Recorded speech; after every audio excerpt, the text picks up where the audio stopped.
嗨，欢迎来到体香的 ASMR。今天想给你们念一封信，这是 B 站的一位网友推荐给我的，是一位科学家写给他的未婚妻的一封情书。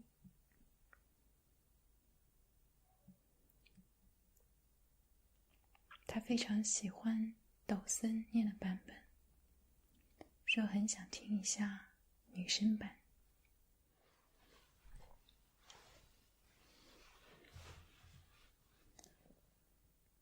我们对情书总有着一种特别的眷恋，可能是因为大部分的我们都没有机会收到写得如此美好的情书，但是里面的感情却是我们所那样期待过的。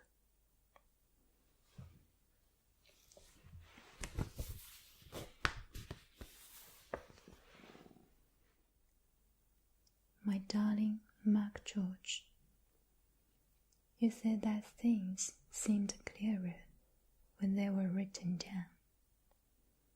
Well, here, with a very boring letter in which I will try and put everything down so that you may read and reread it in horror at your folly in getting involved with me. Deep breath.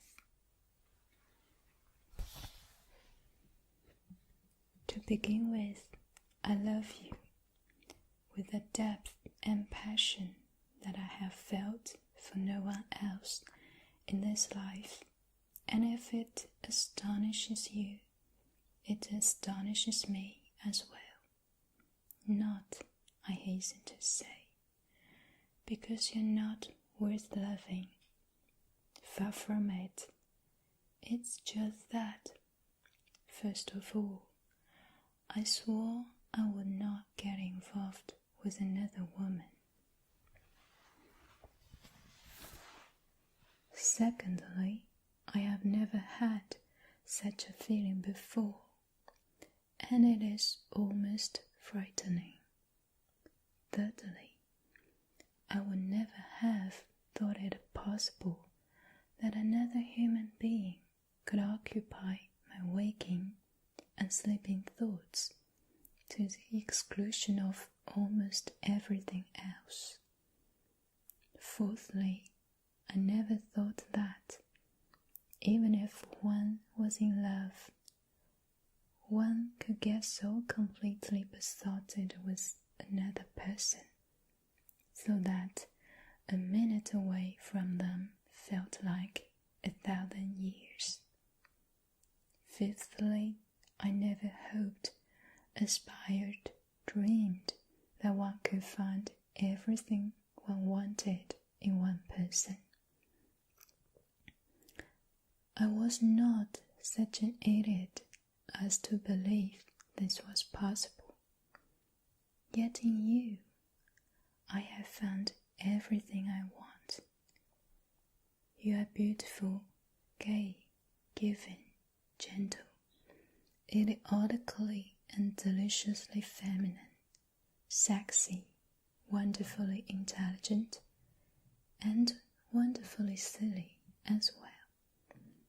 I want nothing else in this life than to be with you, to listen and watch you, your beautiful voice, your beauty, to argue with you, to laugh with you, to show you things and share things with you, to explore your magnificent mind, to explore your wonderful body, to help you, protect you, serve you, and bash you on the head when I think you are wrong.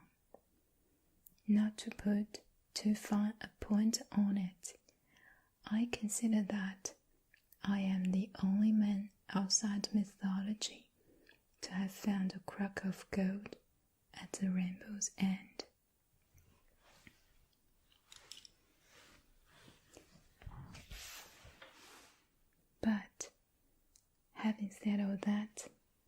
let us consider things in detail. Don't let's become public, but, well, I have one or two thoughts.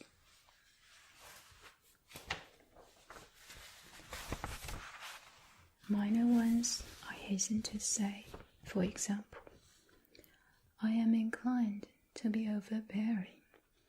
I do it for the best possible motives. All tyrants do that, but I do tend, without thinking, to tread people underfoot. You must tell me when I am doing it to you, my sweet, because it can be a very bad thing in a marriage. Right, second blemish. This actually is not so much a blemish of character as a blemish of circumstance. Darling, I want you to be you in your own right, and I will do everything I can to help you in this. But you must take into consideration that I am also me in my own right, and that I have a head start on you. What I am trying to say is that you must not feel offended if you are sometimes treated simply as my wife. Always remember that what you lose on the swings, you gain on the roundabouts. But I am an established creature in the world, and so, on occasions, you will have to live in my shadow. Nothing gives me less pleasure than this, but it is a fact of life that has to be faced. Third, and very important, a nasty blemish, jealousy. I don't think you know what jealousy is, thank God, in the real sense of the word. I know that you have felt jealousy over Lincoln's wife and child, but this is what I call normal jealousy, and this, to my regret, is not what I've got. What I have got is a black monster that can pervert my good sense, my good humor, and any goodness that I have in my makeup. It is really a Jekyll and Hyde situation. My Hyde is stronger than my good sense and defeats me, hard though I try. As I told you, I have always known that this lurks within me, but I could control it, and my monster slumbered, and nothing happened to awake it. Then I met you, and I felt my monster stir and become half awake when you told me of Lincoln and others you have known. And with your letter, my monster came out of its lair, black, irrational, bigoted, stupid, evil, malevolent. You will never know how terribly corrosive jealousy is. It is a physical pain as though you had swallowed acid or red-hot coals. It is the most terrible of feelings, but you can't help it. At least I can't, and God knows I've tried. I don't want any ex-boyfriends sitting in church when I marry you. On our wedding day, I want nothing but happiness, both for you and me. And I know I won't be happy if there is a church full of your ex-conquests. When I marry you, I will have no past, only a future. I don't want to drag my past into our future, and I don't want you to do it either. Remember, I am jealous of you because I love you. You are never jealous of something you don't care about. Okay, enough about jealousy. Now, let me tell you something.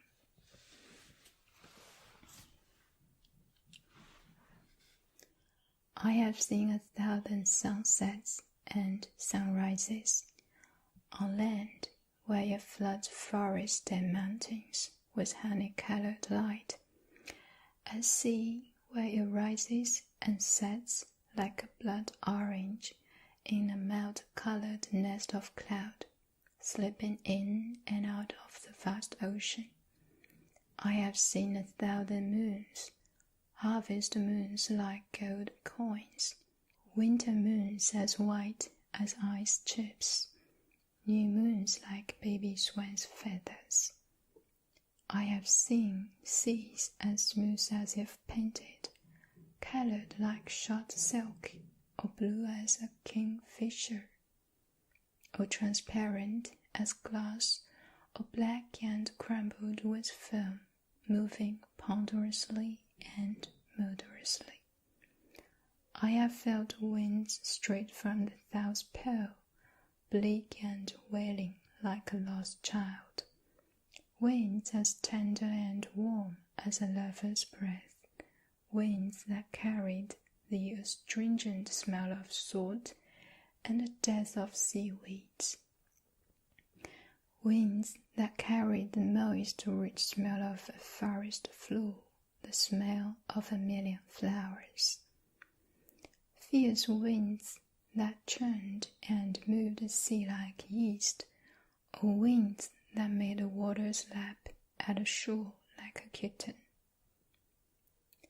I have known silence, the cold, earthy silence at the bottom of a newly dug well, the implacable stony silence of a deep cave, the hot, drugged midday silence when everything is hypnotized and stilled into silence by the eye of the sun, the silence when great music ends. I have heard summer cicadas cry so that the sound seems stitched into your bones. I have heard tree frogs in an orchestration as complicated as bark, singing in a forest lit by 1,000,000 emerald fireflies. I have heard the keels calling over grey glaciers that groaned to themselves like old people as they inched their way to the sea.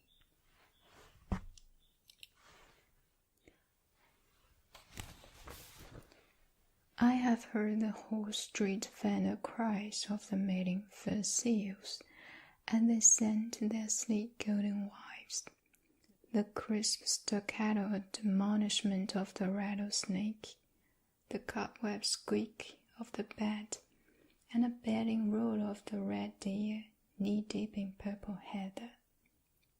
I have heard wolves baying at a winter's moon, red howlers making the forest vibrate with their roaring cries.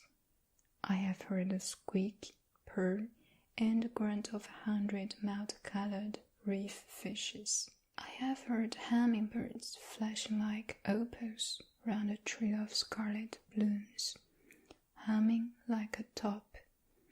I have seen flying fish skittering like quicksilver across the blue waves, drawing silver lines on the surface with their tails. I have seen spoonbills flying home to roost like a scarlet banner across the sky.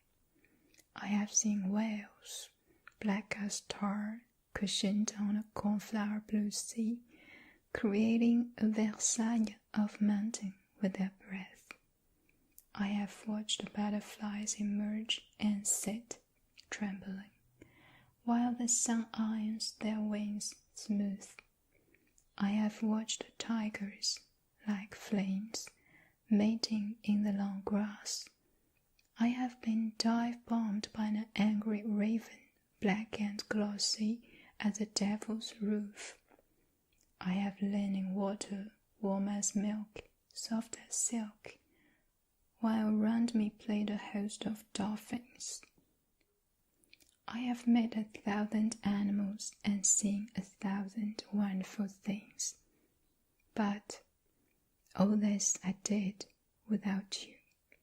This was my loss. All this I want to do with you, this will be my gain. All this I would gladly have forgone for the sake of 1 minute of your company, for your laugh, your voice, your eyes, hair, lips, body, and above all, for your sweet, ever-surprising mind, which is an enchanting quarry in which it is my privilege to delve. Letter to his fiancée Lee, 31st July 1978, published in Gerard Durrell, an authorized biography by Douglas Botting, 1999.